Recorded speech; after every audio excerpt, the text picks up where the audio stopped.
Welcome to Let's Kill's Twitter. It's Sunday night, it's 8 o'clock, and my name is Julian Hall, and I'll be trawling through Twitter tonight with two fantastic comedian guests, Matt Winning and Nathan Caton, and of course another fantastic comedian guest sitting right next to me in the Zoom room. It's Angelica Hershey. Hello, how are you? Oh, hello. I'm a guest now.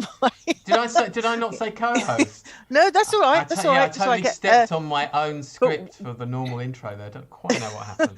But we've got a lot to contend with, though, haven't we? This week, I mean, it's like everything's going on. And what's happening tonight, Julian? Because you just informed me just as we got on air. Maybe that's what's thrown me.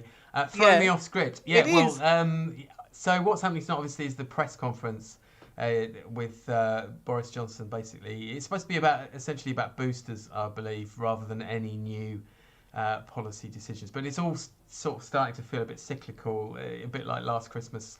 It's slightly different, I know, because we've got all the vaccines, but it's a slight weird one.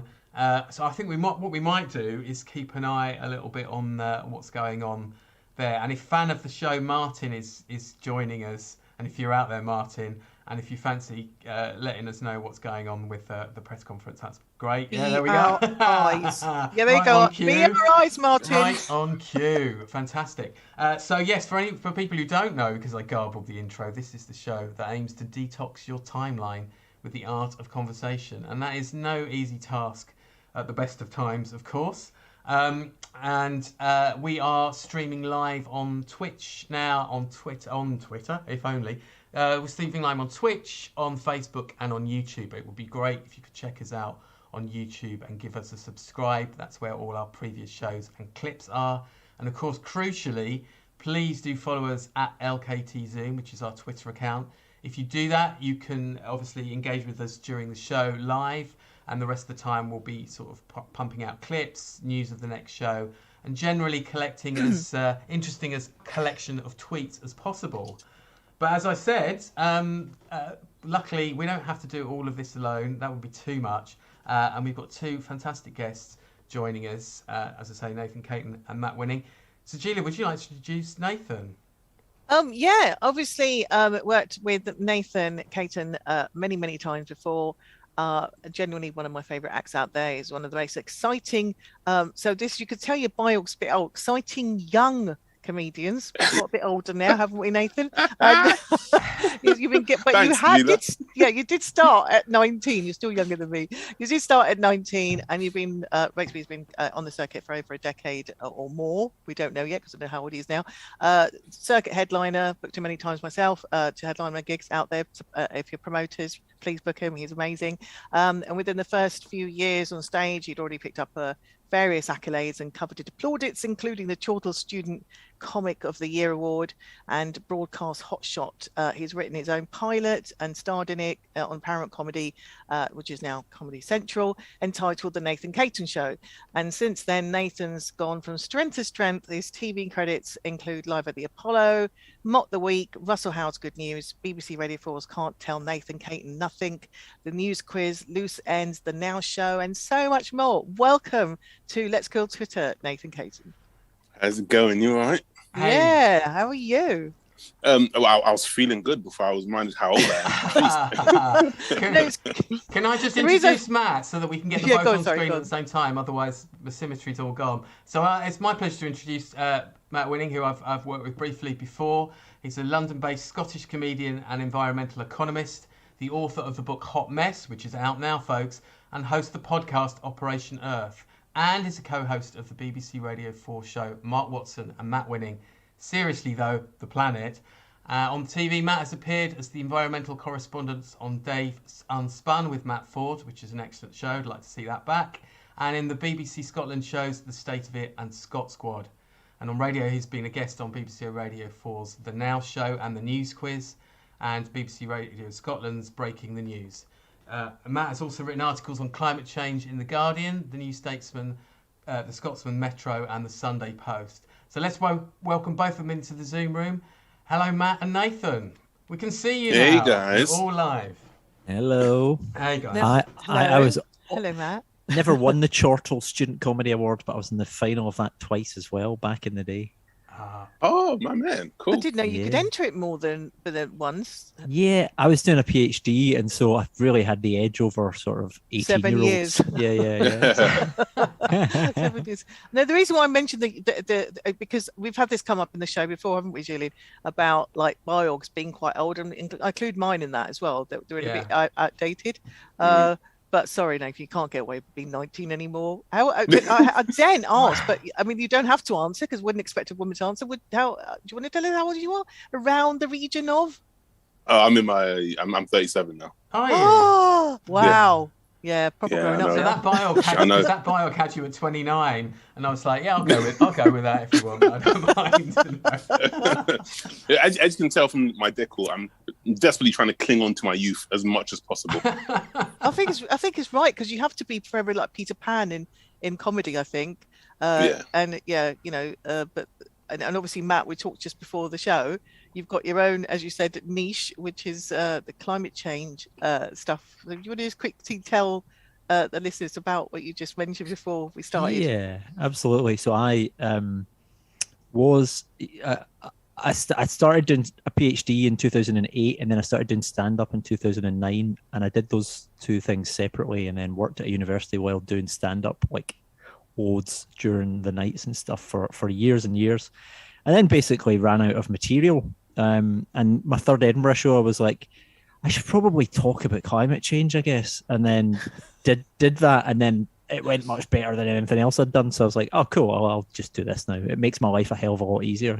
Basically, before I had two very separate lives, and now it's easy. I just do, but I talk about climate change all the time. So there's one or two bits about climate change, but I'll try not bang on about it too much. I actually love doing stuff that isn't about climate change because I never get to do it anymore. So very happy to talk about the news and other things this week. That's brilliant. And Nathan, did you have like a plan B? You know, because we talk this week's like plan A, plan B, plan C. Did you have a plan B? As in for my career, for my life? Yeah. Well, I have a degree in architecture, so wow. I mean that would have made my family very happy, but I don't think I would have. No, I would have been dead behind the eyes. No offense to any architects who are watching. And Julian, I've known you all this time, but I don't know. What did you? Hey, you're not going to ask me about hidden talents, have you? Because obviously I've only never known you do. They're so well hidden. They're so well hidden. Where were you aiming to go when you first sort of started your working career? Suddenly it's turned into a therapy room. I don't know. I just like to spin. I guess I like to spin a lot of plates. I mean, I've done obviously journalism. Now I'm still writing, but not about comedy. And then the PR side, which I've done in sort of various guises. I feel like I've been driven to sort of deliberately reinvent myself to try and keep myself on my toes. And I think that is the sign of ultimately someone who's quite lazy, but they knows a way of just sort of trying to sort of keep the grey matter going, I guess, you know. Like a shark, you've got to keep moving, otherwise you'll die. That's right. Yeah. Well, that's good because it gives my 3-film franchise. That's what I want to know. But yeah. you know what? During lockdown 1, I did actually contemplate if I couldn't do comedy again, what else could I do? And I realized I've been doing comedy for so long now. I have no other life skills. I have to make this work. No pressure then. No pressure. Well, yeah, I was just going to say. Well, it seems to be working very well, so that's enough. Oh, brilliant. Can't make it. But that's kind of a true of a lot of comedians out there, actually, that they've just felt completely lost and bereft, you know, without the gigs. It's like, who am I? What do I do? If you have been doing that is your main, you know, purpose. I've always had a side gig because I always think I'm always a plan B girl. I'm always, you know, always a little bit away for a rainy day, always really sensible, boringly sensible. And Matt, you know, actually, I bet Greta Thunberg had a lot to do with you thinking, well, she's getting a lot of press, a lot of heat, a lot of profile. Not quite as funny either, but it could be funnier than her. Yeah, exactly.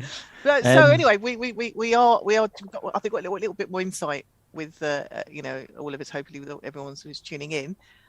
What a week we've had for tweets, Julian. Yeah, well, let's just. I'm just trying to think how to. Well, we normally. Do we want to sort of just chat a little bit about the social media kind of like vibe? So if you guys as well, just before we launch into your tweets, and I won't take too much time because they're a really great selection actually.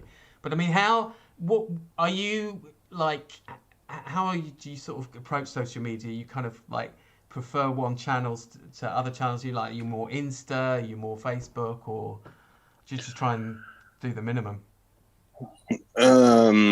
Personally, I think I find Instagram a nicer place. Okay. Twitter seems very angry for some reason. A lot of angry people are like, guys, come on, you guys need therapy. But I do Insta, Twitter, a bit of Facebook, and I do TikTok, even though I have no idea what the hell I'm doing. I'm relieved to hear that. Okay. I follow all your sort of Brentford posts on it, Instagram. I enjoy kind of quite happy sort of like football. Somebody enjoying the football and like out in the world. If you love football or basketball, wow. yeah, I'm the guy for you. Follow me on social media. Are you a Brentford fan, Nathan? Yeah, I'm a Brentford fan. Yeah. Interesting stuff. So, Matt, I just wanted to, I don't know if I'll remember to ask you this, Matt, just before we go into it, but the last time I think I heard or saw you was on radio, it was on the news quiz, and obviously we were at COP26 at that point, and I think one of the things you essentially said was recycling, it doesn't really make a difference. Is that pretty much the way it is? Yeah, pretty much. I mean, so I think if you read my book, which I've conveniently placed right there, there's some stats in there about it. But basically, I think you would have to do, like, doing all your recycling for about, I don't know, 5 years. That's the equivalent of taking like a return flight from London to New York in terms of the emissions. So, like, do your recycling, but also, like, if you miss some, a plastic bag or something, like, don't worry about it too much. You need a bit of perspective about what's the worst things. Also, the problem is people think that we should all be doing the recycling. Like, you don't actually buy like the plastic. Like, it's not your responsibility to deal with the plastic you've bought. You've bought the item.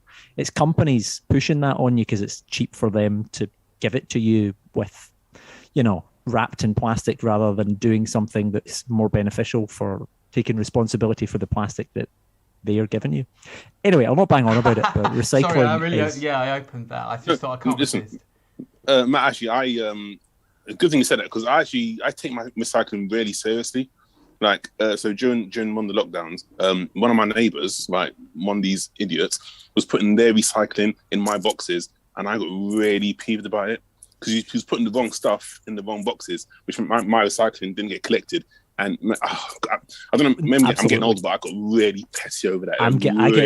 Yeah, I missed. So we've got a kind of 1-year-old now, but even the first kind of couple of months of his life, I was like trying to be responsible in the house, and like, because we moved house, and I was like getting the get the recycling out, get the bin. At least I could get the bins done while my wife's doing everything else, keeping them alive. And I missed the bins one week, and I basically had a breakdown, so I started crying. So I can't even take the recycling, and it's building up, and that and it's just it's a nightmare. I take it so seriously, but I also know that it's not that important at the same time.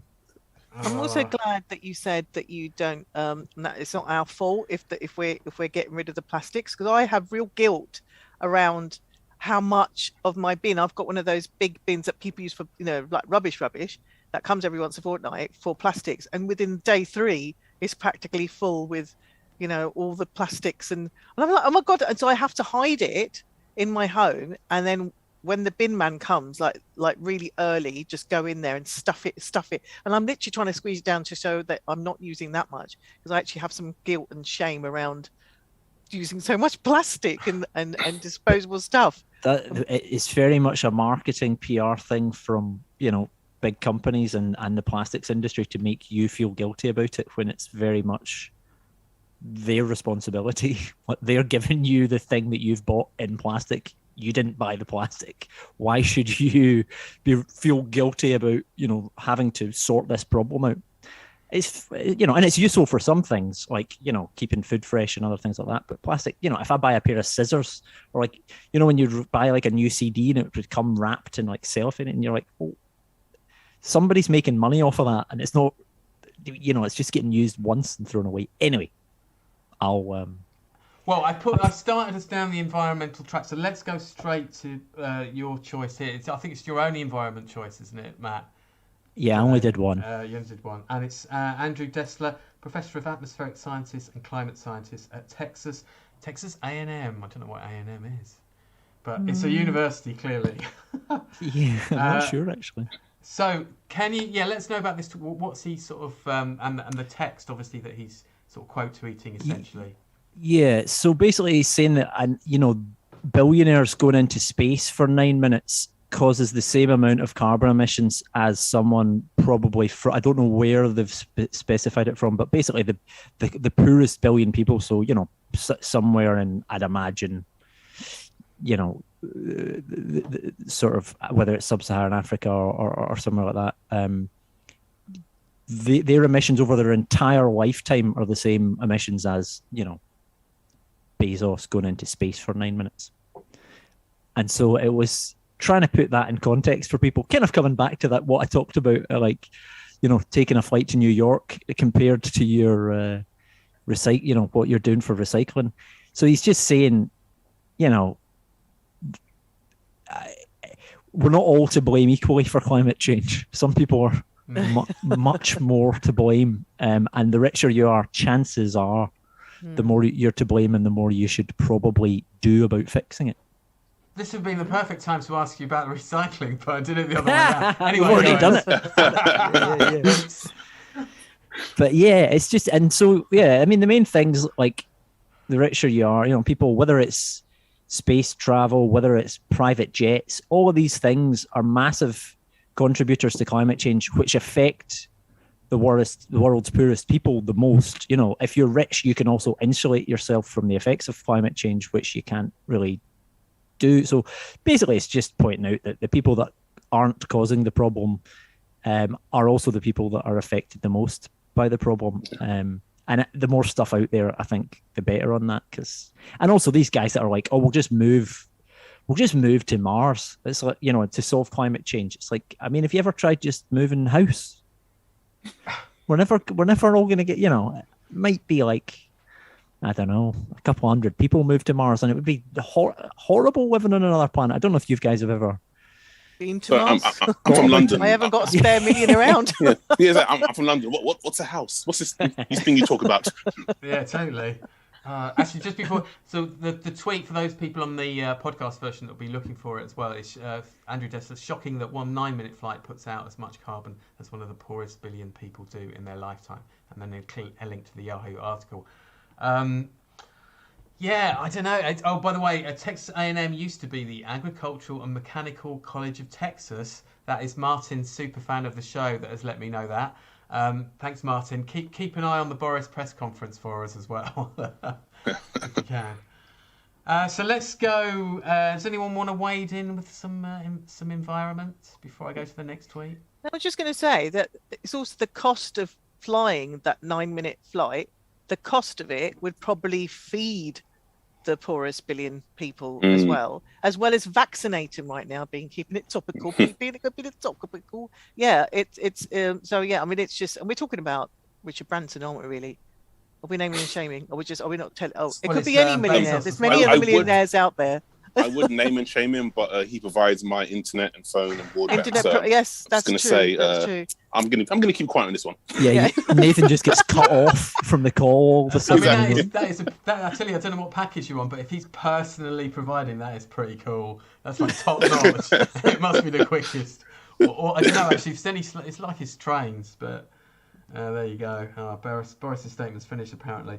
Right, Nathan, let's go to one of yours. So many to... Well, I mean, maybe it seems to be silly not to choose this one, really, wouldn't it?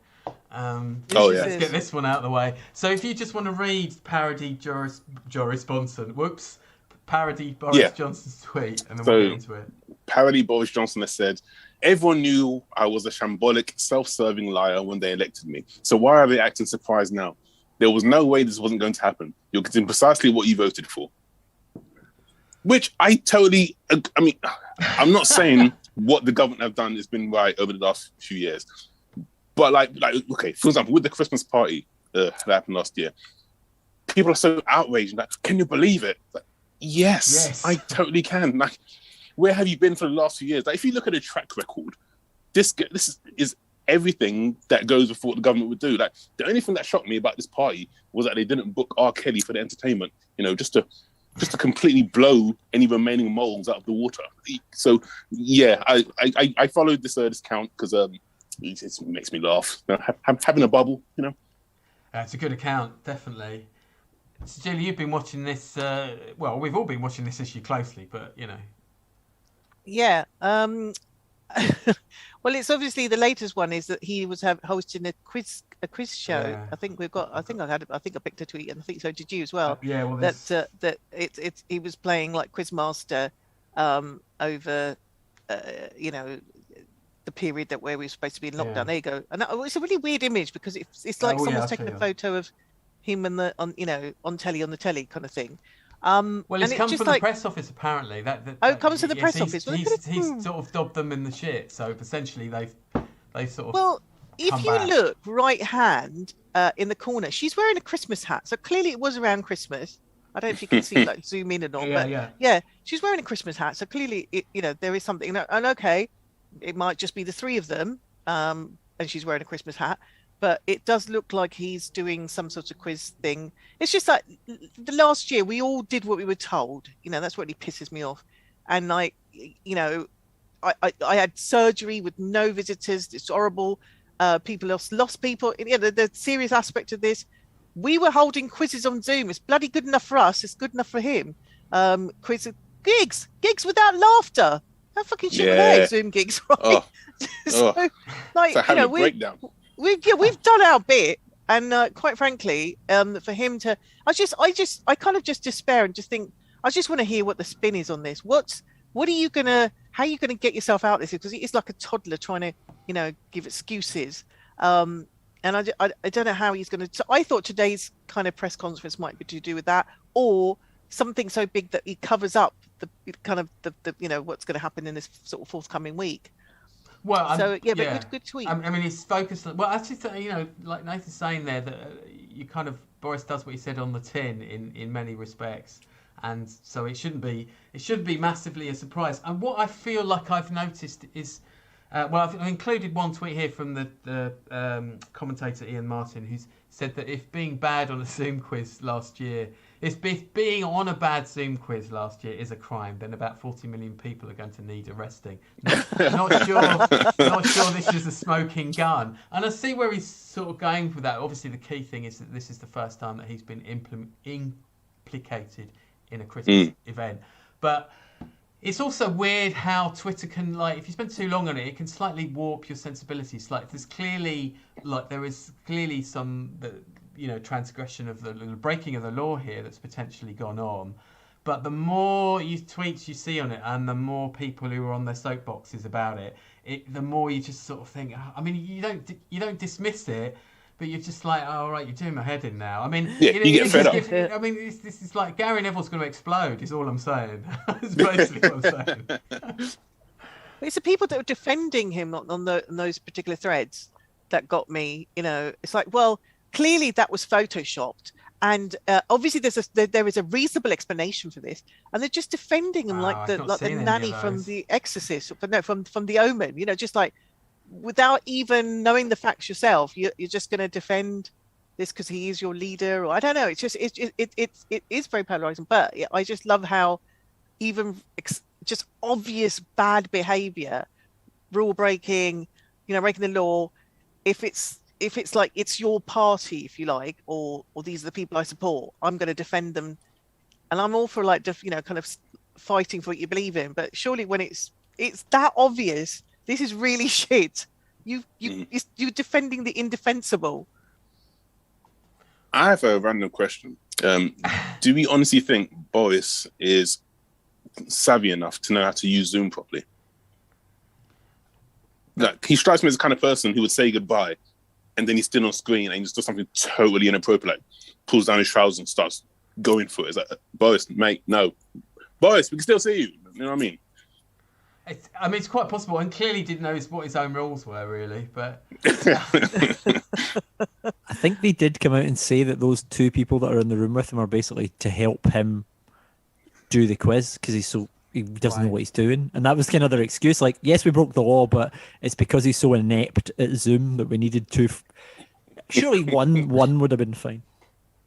I'm trying to catch.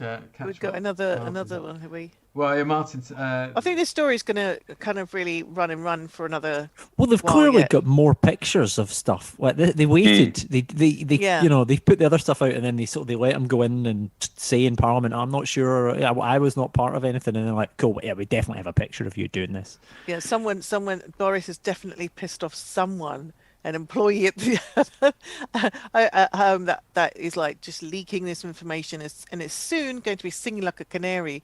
Come and talk to us. Be on our show. Whoever you are out there leaking this like information little by little. DMs are open, as they say. Yeah, DMs are definitely open. Slide in. So Matt, you did pick a tweet on this. Actually, I'd forgotten, from James Ball. Is James still at the? He was at the. Where is he now? Yes, he still is at the Bureau of Investigative Journalism. Yeah, that's right. So yeah, if you want to read this one out, and then we'll recap slightly. Yeah, it's on the same topic. He just said, "I'd like to take this moment to welcome Ant and Dec to the out-of-touch Southern metropolitan liberal elite." After Ant and Dec, I think, called him out on their show, which it's not something that I watched, but I did see a clip of it and was like, "Oh, great! That this is." Mainstream. If it's on the one show, or if it's on I'm a Celebrity, this is clearly touched a nerve somewhere. Yeah, it was. I mean, I never watched I'm a Celebrity either, but I saw that clip. I mean, you couldn't get away from that clip last week. It was being retweeted everywhere, and it was very pointed. It was a very pointed reference as well. It wasn't just a kind of excuse for a coy joke. It was, it is. Yeah. And it is funny, as you say, like Ant and Dec, and you said about Gary Neville before. It's interesting to see, like, kind of celebrities, kind of, or footballers, or whoever it is, kind of coming out the woodwork and beginning to sort of.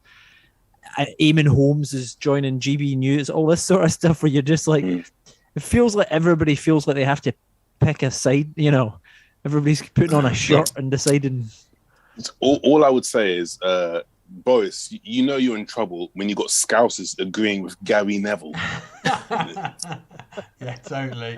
I think you picked on I love the picking side things, though. I found that really interesting about Twitter, is that there was a time, and I'm not saying that it was better that way necessarily, but there was a time when you didn't know what sort of political persuasion your reporters and your newscasters were, and all the rest of it. And now with Twitter, it's like, you may say this is not a work account or whatever it is, but it's just like, I mean, maybe that's better. That's what they say about the American judicial system. It's like, well, at least everybody knows where the judges stand. But I mean, I think it's also interesting, like, if you make a slightly political statement opposing some of your followers, that they'll suddenly leave you as well. It's like, I just had an opinion that you just didn't like, and you decided to unfollow me. You don't know me. And it's just like, we're just not allowed to disagree anymore, or have a different opinion, and it's just. And that just fascinates me. It's like, you can still have an opinion, and we can still. I don't know about you, but when we all went to university and we all had friends that didn't agree 100% with us, and we were still friends the next day. It's called debate. Yeah, I think the problem is those people, because it's the same with, not to bring it back to climate change too much, but you often hear people at both ends of the spectrum a lot. So it's whether someone's on one side. So as you say, whatever side they'll come and attack you. I think those people are a minority, but the problem is they just have enough of a voice on Twitter, or it appears like they have much more of a voice than they actually have. And so I think that's the thing that social media is. The bad thing about it is that it's sort of given more of a sway to people and put people off that are sort of just, that now feel like, I'm just not going to bother saying anything because I'll get attacked for this. Mm-hmm. Yeah. Yeah, have you ever had the thing where, like, someone doesn't agree with you, and before they unfollow you, they tell you that they're going to unfollow you? It's like, mate, go. There's no exit policy. I'm not going to do anything. Go, leave. It's like, they don't even have a letter of resignation, do they? Exactly. I almost wanted, like, Nathan's "Just Go" to be followed with, like, the intro of "I Will Survive." Just walk out that door. Yeah. Bye But at least you get a warning. They just go, and then I sort of like go through which one could have left me? Who's just left me? And I want to know who it is. And I just think I have the right to know why you left me. And I think I'd prefer to be told that they don't agree. Really? First. But yeah, I want to be told why. Because then I was just thinking, which one of my friends? Which one's left me? And I check on people like, mind you, we had a bit of a thing on a car journey. I wonder if it was them. And then, and just getting really majorly paranoid. I probably shouldn't have shared. You have like a massive list of names of all your followers, just scratching them off. That's still there. Printed them out. Yeah, exactly. This one from you, Nathan, has quite a message. It's sort of like melding a few themes that we've been talking about already, given that we talked about Neville and Boris Johnson. But do you want to read this? Is Simon Harris? Tweet. Simon says, would it really be the worst thing if Boris Johnson and Gareth Southgate swap jobs? As an England football fan, it would be disastrous. I mean, Gareth Southgate being PM, cool. Listen, I wouldn't mind seeing a nice cardigan on PMQs, but can you imagine Boris leading us at the World Cup, mate? Oh my gosh! I would absolutely love it. I was waiting for you to say that. As a proud Scotsman, yeah, you would love it. You'd probably beat us for once. Might put Boris in goal. No, but yeah. Oh dear. I don't know if you've seen a clip from this would have been maybe a decade or so ago. Boris playing. No, there's two clips. One where he's playing Soccer Aid, and he goes for a tackle, but he forgets what sport he's playing, and he just rugby tackles like proper clotheslines the opponent. And then there's another one where he's playing with some kids, and he turns and he just completely just wipes out a kid by tripping him up. Mate, someone like that in charge of our national football team. No. But one half of that equation seems to work quite nicely, yeah. But because Gareth Southgate's got a few sort of waistcoats, it's fit right in. Yeah, exactly. He seems like a nice, respectable man that you listen to. Yeah, totally. Sorry, Stu. Yeah, I would listen to Gareth. I was going to say, I did, though. There is one image that did stick with me. The drugs raid that Boris did. Yeah. Did you see that, guys? Yeah. He's wearing the visor, and it's just, and he's really trying to look the part. We're going to tackle crime. We're going to get in there and bust those, drug users and stuff. But then that was, oh no, this is just really no, Boris. There's some things that the PM. I don't want to see the PM doing a drugs raid at 4:00 in the morning. But you might want to start off UK Parliament, according to the news. Yes, very true. Any disguise will work, I think. Yeah. Let's have a look. What have we got as well? Let's zigzag. We're on the sort of slightly jokier trail now. So, Matt, you've got this one from Andrew Hubert here. Yeah. I mean, it's mostly I just wanted to talk about crisps before we leave. Christmas is coming up. We need to, discuss. I see stuff now that's like Christmas flavored crisps. Pig and blanket flavor. Yeah, stuff like that. So, I mean, I like prawn cocktail. I think Andrea's been a bit too harsh here because, you can't have it all the time. If you're like eating a big bag of it or like have loads of packets of it, don't think it's acceptable. But, on an odd occasion, sure. But I thought it'd be a good way to get into these weirder flavors. I don't know how you feel about them. So she said, I used to think prawn cocktail was quite exotic when I was growing up. Oh, sorry. Yeah, I should have read the tweet out. She said, "Why have we as a nation normalized prawn cocktail as a crisp flavor? It's objectively weird." Yeah, which is true. But you used to think it was quite fancy then, Sanjeev? Yeah, I did. I thought it was like posh people crisps, and I imagined being posh when I used to eat them. I used to think, oh, this is like.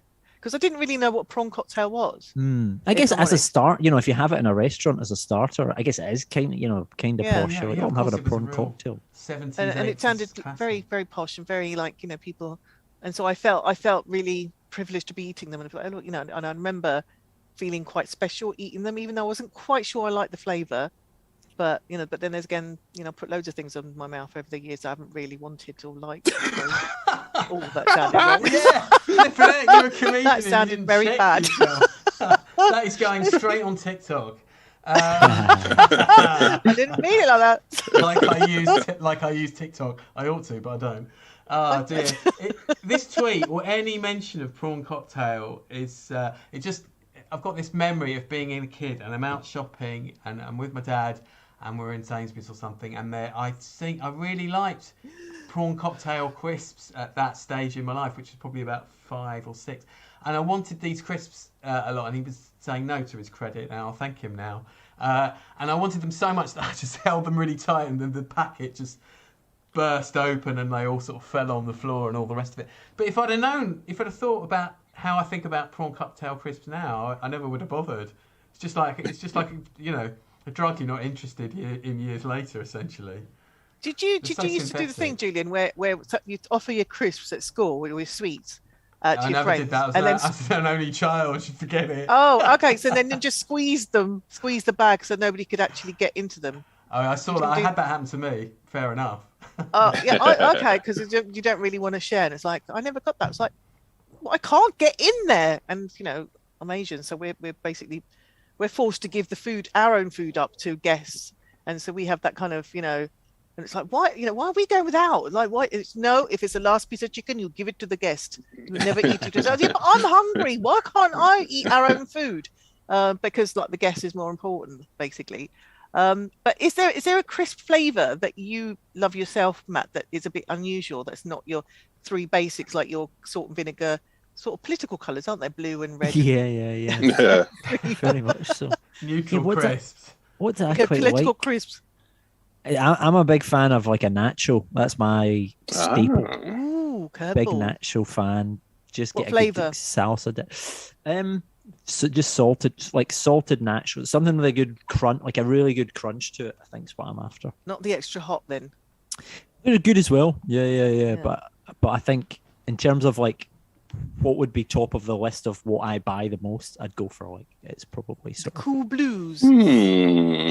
Yeah, I like the kind of the Doritos, like the the yellow ones that are just like lightly salted or whatever it is. Yeah. That's me. I'm like a full bag of them.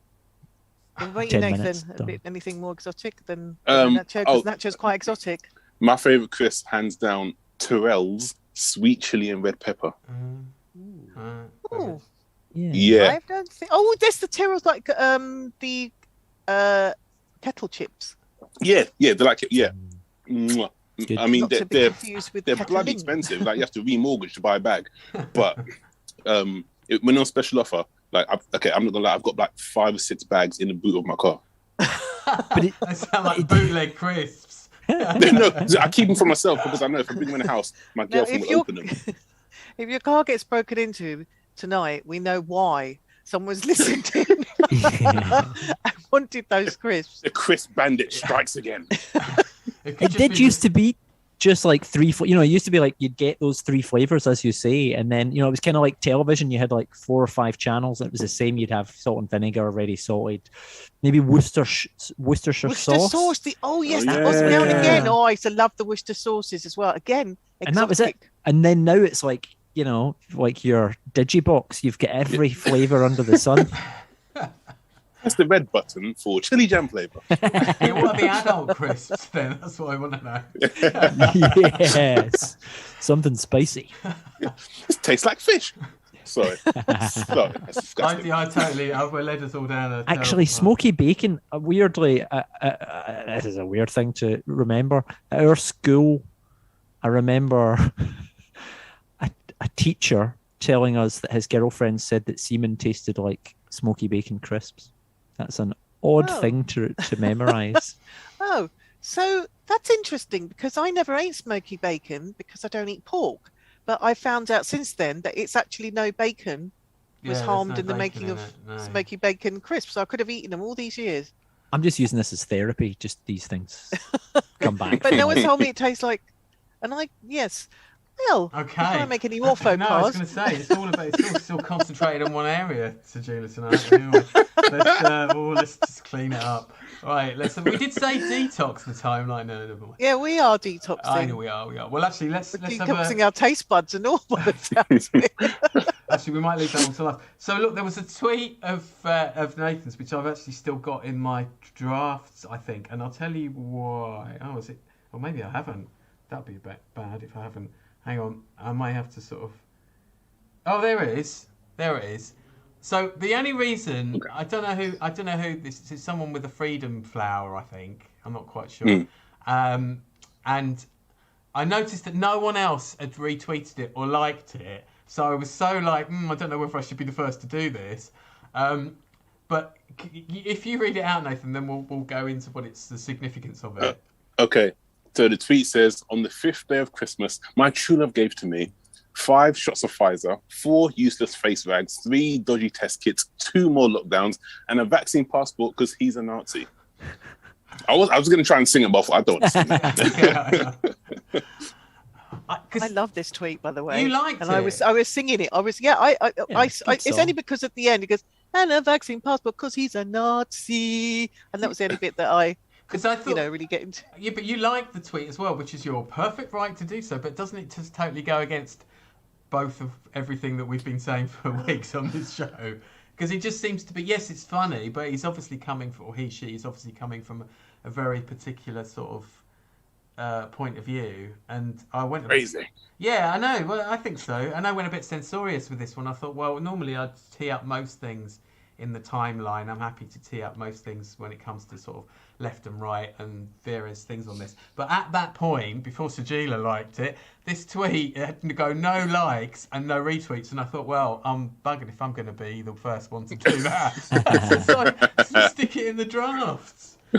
Oh dear. It's. I think what it was is that obviously, yeah, it's going against what, I think, but I guess I just wanted to sort of show the silliness of it because the only one thing that I did agree with is the vaccine passport. I don't actually agree with vaccine passports. See, that's the one thing that I picked up on this, which was like for me was like, ooh, yeah, I think that's a dangerous place to go. But all the others doesn't mean to say that all the others are wrong. All the others are saving our lives, and I can see all the logic in why we and I am really vigilant about wearing my face mask all the time. And I should probably be one of the people that gets exempt because I'm claustrophobic and don't breathe very well under fabric. But I'm happy to wear those because I think it does protect you. I mean, has anyone had a cold since you've been wearing masks? Because I only got a cold when I didn't wear a mask and I was around people. There's lots of pretty bad colds going around at the moment, though. That's what I'm saying. So if you can, by that logic alone, do you not think that wearing a face mask might actually protect you from getting COVID, or at least if you're carrying it and you're not showing you're asymptomatic, might help others? But the only thing I agree with in this tweet, other than I thought it's like they'd put an effort into making this, and I thought it's yeah, exactly. There's an effort there. Yeah, exactly, and it's the vaccine passport because I just I agree with you, Sajila, in that the vaccine passport, I do think it is a very tricky road if we go down it.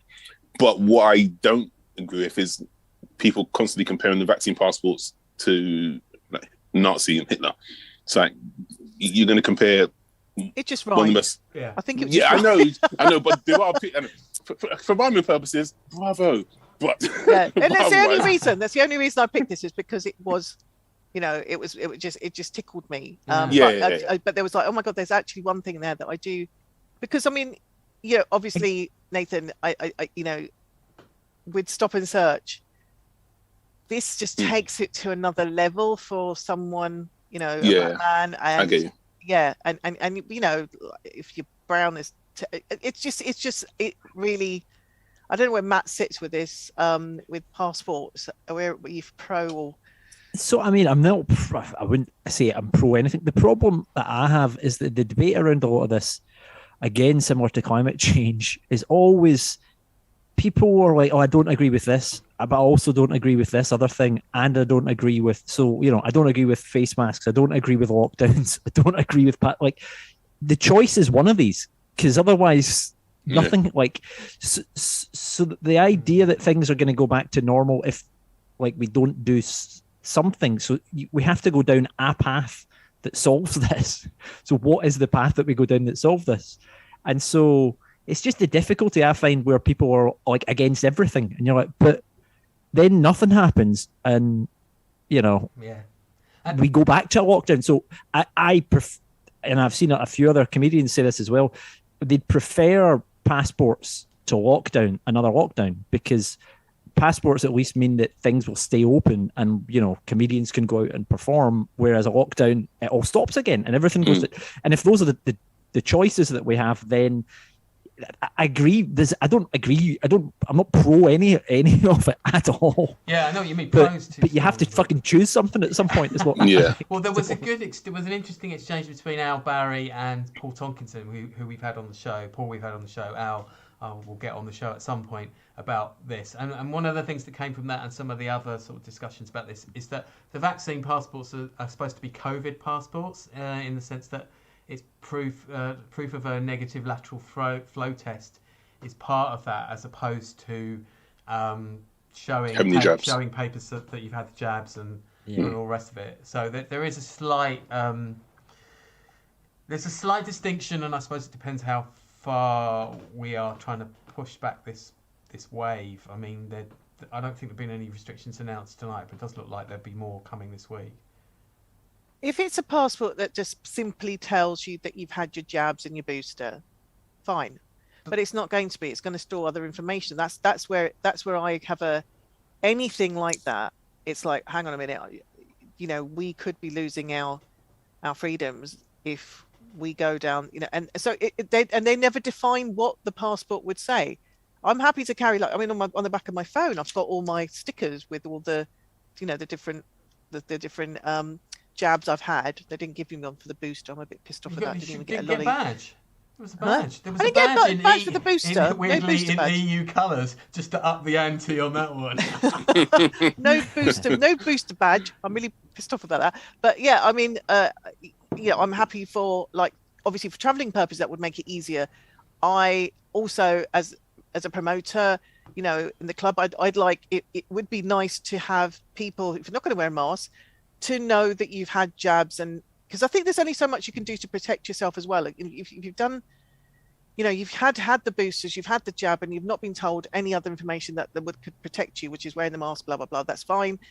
So that might help in theatres and stuff. Fine, but I just don't want any more of my information, says she on Facebook, revealing everything about her intimate life. Wow, that is often pointed out. And on stage, what is our job, guys?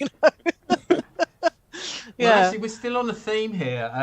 I think, Matt, this is your choice, isn't it? Steve Bugeja's tweet here. If you just want to, this is a fun one. If you read that one out. And then Steve, and I think this made the news. I don't know what newspaper it was, but he said, currently watching a lady do a lateral flow test while on the central line. It's going to make Bond Street to Notting Hill particularly tense. Brilliant.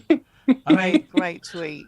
What incredible balance you've got to have to get that sorted out. Yeah, I was thinking the same thing. The amount that the train jolts, mate, going up your nose hole, you got to be careful. Straight up there.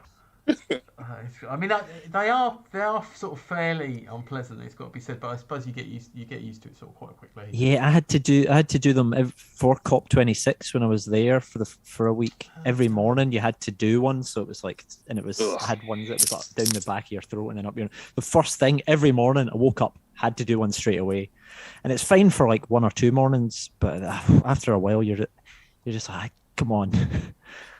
What were you doing at COP26, Matt? I mean, obviously, I can imagine, not like, how dare you, but you know what I mean. Yeah, what were you doing there? Oh, so I was like representing our university, UCL, University College London, as like a observer. So they've like official people that kind of go to check that everything's kind of above board, or we just kind of sit in rooms and look at stuff and try to follow what's going on. Basically, I ended up just doing loads of media for a week. That was pretty much all I did. That's really interesting to be up there, though. Yeah, it's fascinating. I saw within the first couple, queued for 2 hours to get in the first morning, which thankfully it didn't rain for the first 5 days in Glasgow, which I was very surprised about. But you were queuing up to get in. I know. I'm from there, and I've never experienced 5 days in a row of no rain. It's mental. Heat wave. But I got in and was like Greta Thunberg and Nicola Sturgeon were like right behind me getting their pictures taken with each other and all this sort of stuff. And like, yeah, sitting next to Miliband recording a podcast and stuff. It was quite sort of, you were in the thick of it, not the TV show, close to that, kind of that. What, anyway, sorry. I mean, presumably you'd already had Iron Brew before, but what was it about COP26 was all just like politicians having Iron Brew, wasn't it? It was just like... The Iron Brew did really well. So when you were there, like cause it was in the Scottish Exhibition Centre and all these big places, but everything had Iron Brew. Like you could buy Iron Brew at all the food stands and everything. And I was just like, clearly they managed to get some sort of deal where they were the only ones serving drinks. So there wasn't really any other choice. But yeah, I was fine with it. But it just meant that, people from 197 countries across the world were all drinking Iron Brew and being like, what is this? When in Rome. Goodie bag. Yeah. Did they give you a goodie bag? We did. We got a water bottle, which I lost within the first day. Like Plastic? One of those, like a Plastic? No, metal.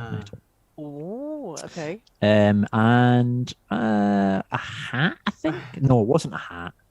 It was loads of hand sanitizer and stuff like that. Which then every day you came through like an airport security, and they'd be like, "You've got some liquid in your bag," and I was like, "Yeah, it's that they gave me it in here." Like it's the hand sanitizer that I got in here the first day.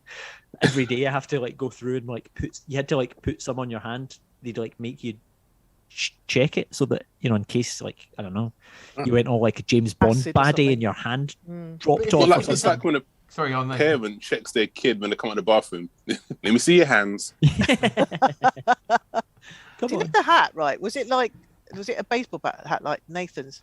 No, the hat was actually for another. I'm getting confused. It was for another event, but it was like a kind of it was much warmer hat because it's Scotland. I'd love the idea of like a baseball hat with "Let's make the world great again." Nice. All right, so this is one of gone right off the back onto another piece now. So this is one of yours, Nathan, from the very famous account, Very British Problems. Yeah. So they've said how to answer a phone, and it's 2 steps. 1, wait for it to stop ringing. 2, text, sorry, did you just call? And this spoke to my soul because I hate it when people call me. If someone calls me, I get really offended. I'm like, what do you have to say that's making me stop what I'm doing to pick up this phone that you couldn't just text or WhatsApp me? Like my grandma is the only person who I don't mind stopping and calling and answering her call. But like my mum, my girlfriend, my brother, who I all love very dearly, but I'm like, why are you calling me? Like, you're making me stop my day. Like, just text me on WhatsApp. So yeah, now it got to the point where people call me, like I will literally just have the phone and just look at it, and then straight away I'll be like, "What's up?"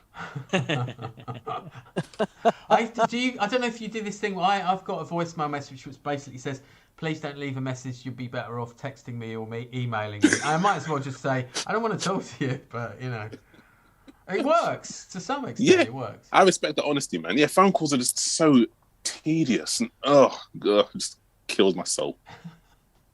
That's so interesting because you are representing what I think young people are like, right? Because like they don't want to talk; it's just all text.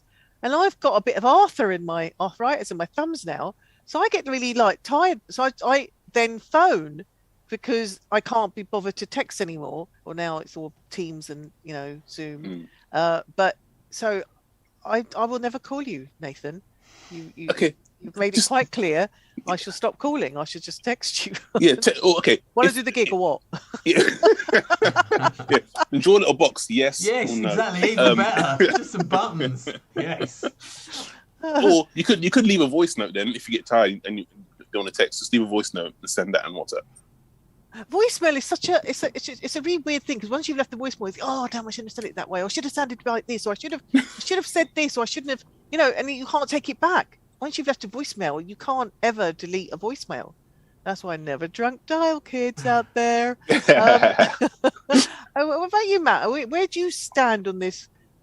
Text or call? One of my other tweets, Julian, was about voice notes, right, which I think is much worse than people calling me. I don't like people calling me. I'm with Nathan on that. I'm not a huge fan because I feel like somebody like, sometimes my mum would phone and I'd be like in an event and I'd be like, Mum, why is my mum? Why is she calling me? Like, sure, somebody's died. Like, this is if she's calling, something serious has happened, and then I'll go outside and like answer the phone, and she'll be like, "Oh, I sent your aunt a birthday card from you." It's not just me then. It's not. Oh, and I'll be like, "Oh, thanks, Mum. That's great." But it's like at a time where like, you would never. Anyway, but my main bugbear is voice notes, because people expect you to be able to listen to them like instantly, and like after there's other people about or whatever, or like I can read a text and no one else can see it. I can't play a thing unless I've got headphones in. So either you think I've got headphones in all the time, or you think that you're more important than the other people that I'm actually with at this point in time. So voice notes, and then you're like okay, and you play it and you have to kind of hold it up to your ear, and then it goes on for like 2 minutes or something. I did 2 minutes. I've got 20-minute voice messages, and I just think, I don't have. And it doesn't let you stop and then come back to it, because you have to then start it all over again. And I'm not a fan. I agree with you, Matt. Not a fan of whoever invented. Yeah, I don't know why they thought that was a good idea. But then maybe if it's only your mum, it's okay. It's like, yeah. But then it's you're having to listen to the tone of their voice and stuff like that.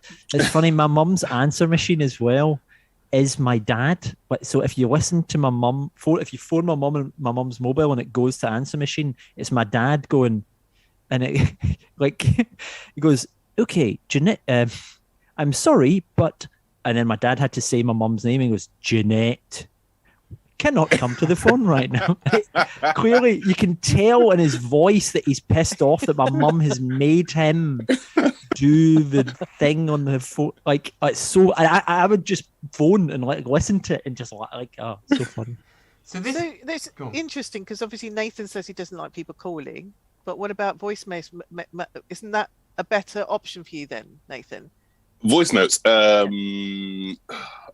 probably prefer that to calling, because then I can read it, so I can listen to it at my own convenience. And I'm the kind of person, like, if you've seen like the 2 blue ticks that I've read it, and you're getting annoyed that I haven't responded, I don't care. It's like, listen, I'll respond in my own time. Okay, leave me alone. It's my phone. I don't mind voice notes. Although I kind of agree with Matt that you can't, like, you have to pick and choose your times when you listen to it. Especially like some of the voice notes my girlfriend sends me, I cannot listen to that on a public train. Very nice. I think I prefer voice notes to phone calls. Phone calls are just, I feel like I have to stop whatever I'm doing and pick up the phone. I have the same problem with my mum, and that she'll call me and it's for nothing, or she'll call me and then WhatsApp. If I haven't pick up the phone, she'll WhatsApp saying, "Can you call me back when you get this, please?" I'm like, "Oh shit, what's going on?" And then I call her back, and it'll be something totally mundane. It's like, you could have just WhatsApped that to me when you WhatsApp saying, "Call me back." I really hope my son's not watching this, because that's exactly what I do to him. Like, so Gina, no. Can I WhatsApp him? What can you call me when you get this? And I just want to know he's alive, that he's been kidnapped or murdered, and all the things that go through a mother's mind when their kids don't bloody call. Can't you just send him a multi-choice where it just says kidnapped, murdered? You've been murdered. Have you been kidnapped? Twitter. You have no idea. It's really hard to. That's why we need to. If it's your mother, Nathan, please, I beg you, take the call. Take the call, because she's probably going mad thinking something terrible's happened to you. And as any mother does. Now I just feel like I'm a bad son. I might leave him. I might leave a voicemail bad son, message. just tell her you're alive. I might change my voicemail message to, your call isn't very important to me, but a text, now that is, I don't know. That's great. Matt, this tweet, though, Twitter, but it's just voice notes. That's like a kind of totally different vision of, like, if we didn't have Twitter, what we'd be doing is walking around, noticing things, and then just privately sort of Alan partridging them into a sort of voice notes thing, essentially. I just thought maybe this is like a new app. It sounds like the sort of shit people would come up with. I don't know whether it would be good. I mean, I definitely would join it, but And I haven't come up with a good name for it. I don't know what that would be. I should have thought of that, shouldn't I? But I thought I think conjured an image of this beautiful world of like. I mean, I do like it that people share. I do like it that people see dustbins that look like faces and put them on Twitter and all the rest of it. But there was a time where you used to see stuff like that, and then you'd be excited to tell someone when you got home, or And I thought this is perfect for that. You should just like save it for later and share it with the select few people that give a shit. I don't know. But you're going in all in for an actual app for this then? Well, yeah, I mean, I'm thinking it's just a listening app. So you're walking about and you follow people, and then whatever their voice note is comes up in your ears, and then it's the next person's voice note. Well, I don't quite know how it would work. I don't know. I mean, I really didn't think that I would be explaining this tweet on. But here we are. The voice notes, though, I think people do generally must hate them. I left one for Juliet Mize. It was her birthday yesterday, and she didn't bother. There was no, she just didn't bother to open it. And it's like, you didn't listen to this, bitch. I left her like a really Marilyn Monroe-esque kind of like happy birthday, just like with the in-jokes between us. Yeah. And I'm pretty sure, even I've spoken to her today before the show, she still hasn't listened to the actual voice. No, it's not like a WhatsApp where you pretty much know that someone's read it even before the ticks have gone. Like that you can see it on the front of your phone screen without actually, I know. Well, you can't do that. She's not bothered to even hear it, and it was only like a few minutes that wishing a happy birthday. All right, Juliet, I know you're listening. Listen to your voice note. Hello, Juliet. Happy belated birthday. Happy birthday, Juliet. Happy birthday. So where are we? We're doing really well, actually. We've got a nice quick quip that you chose, Nathan, from Dad's Jokes. Yeah, cause I'm very immature and I love a dad joke. So this dad joke is what did Jay-Z call his wife before they got married? Fiance. Hey, it's so stupid. This is so funny. I love it. Yeah. So a few years ago, my girlfriend and I went on holiday, right? Really luxurious place. And we were there for like 10 days or so. And I spent the whole time on my phone just telling her various dad jokes that I'd been Googling and like, looking up on YouTube. Yeah, I love silly dad jokks. Fantastic. And that is a good one. I do love your jokes, your little jokes as well. I think my favourite one is your dad jokes and your mum jokes. Your mum's so ugly, Sillet wouldn't even bang her. That's one of yours. Oh yeah, your mum's so ugly, even Sillet wouldn't bang her. It's got everything. It's got a cleaning product in. I'm happy. Have Sillet ever approached you to perhaps publicise their advert? Like do adverts for them and stuff. I think you should sell it to them. Just say, look, I've got a great joke. I think if anyone from Sillet Bang is watching, holler at your boy. Listen, if he goes to lockdown, I'm going to need the money. So please, give me a shout. Crazy. And cleanliness is, before godliness and all that. Yeah. Craziness. Yeah. So what are we thinking about? The lockdown possibility, maybe January. Is that going to happen? Just more worried about restrictions of gigs, I presume. Whatever happens. I feel like if we get enough people taking up the booster vaccine, then we could avoid it. I feel like the booster vaccine that's the hope. Yeah. So how do we get it out there faster? Should we? Well, there's 4 of us. I reckon we can have it done by 10. Yeah. Just like booster kind of like dealers. We could just. People are giving Botox without any qualifications. I'm sure we could give a booster jab. No, they should sell booster vaccines in Greggs with sausage rolls. That's exactly what I was thinking there. I was like, where do people go the most? I was like, Greggs. Like, that is genius. There's got to be some kind of crisp tie-in as well. A crisp, yes. Oh, yeah. They do crisps in there as well. I think if we tied all our little callbacks all together in one. Different flavoured vaccines. It's the Crisp Show. We've managed to get through everyone's tweets, which is it's remarkable considering I started the show pretty much forgetting where I was and who I was, and then we got back on track. Hurrah! It's been so lovely. I could totally carry on this, but we've all got lives, so I won't do. What I will do, though, is give you both total carte blanche to plug whatever's coming next, and that's whether that's live or podcast or telly or anything. What's going? Nathan, let's start with you. Okay, cool. So as I said earlier, I'm on all the socials: Insta, Facebook, Twitter. Insta at Nathan Caton, Twitter. Insta at Nathan.Caton, Twitter's at Nathan Caton, TikTok Nathan Caton Comedian. I'm on tour next spring. My show is called Nathan Caton. Let's talk about Vex. You can get tickets now on my website, nathancaton.com, with London dates to be added to it, just in case any Londoners go, where's London dates? They're going to be confirmed soon. Nice one. Very exciting. Matt? Exactly the same thing, on tour next spring, April and May, London dates to be added.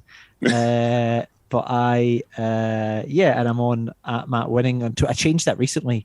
I'm on Instagram as at MattyWin85, which is quite a mouthful. But I couldn't change it to at Matt Winning on Instagram. And I probably am on Facebook, but I really don't go on there very often. And I've got a new book, which is out, which is called Hot Mess. What on earth can we do about climate change? And it's a comedy book about climate change. So I'm trying to get it to people that wouldn't normally read books about climate change. That's the idea. Because, it's quite a difficult, boring subject. So I'm sort of like sweetening it and trying to make people like realize why it's important and stuff like that, and cram some facts. Hot mess, yeah. Where can they? Is that? You can buy that everywhere. So it's on. Yeah, I mean, obviously, if you want to go to Amazon, you can give them some money. Audible as well, which I think they own.